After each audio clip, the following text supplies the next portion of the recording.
tozalaki na lola tosangani elongo na bandeko. Amen.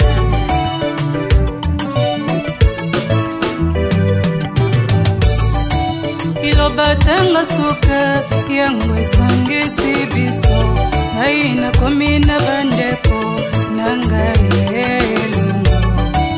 Ilobatanga suka yango esangisi biso ngai nakomi na bandeko nangai elongo.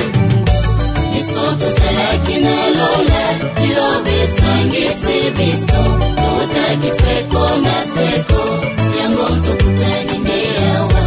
Biso tozalaki na lola iloba esangisi biso totaki seko na seko yango tokutani nde awa.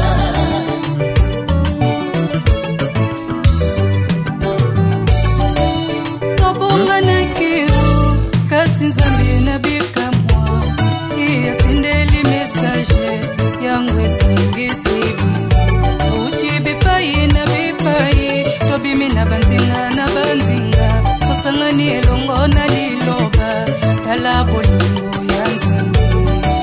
Tokomi nde bomoko na kati na makila ya lisingo kembo ya nkolo Yesu ekomi ya mwasi ya libala.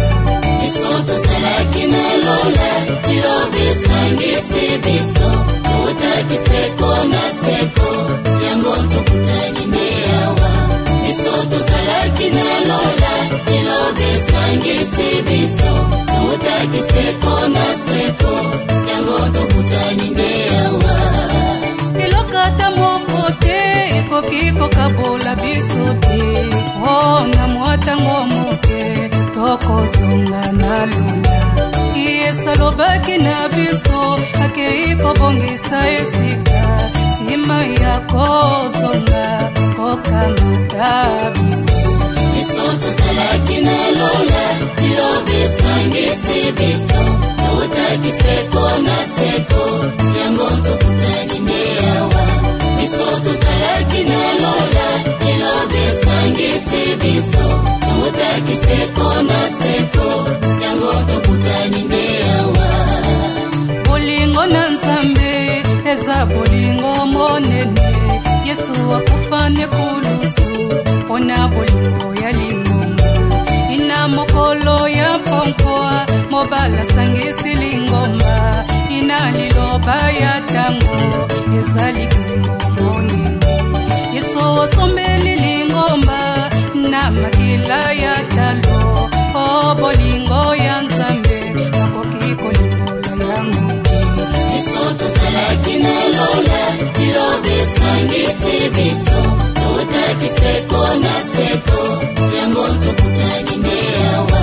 Biso tozalaki na lola iloba esangisi biso totaki seko na seko yango tokutani nde awa.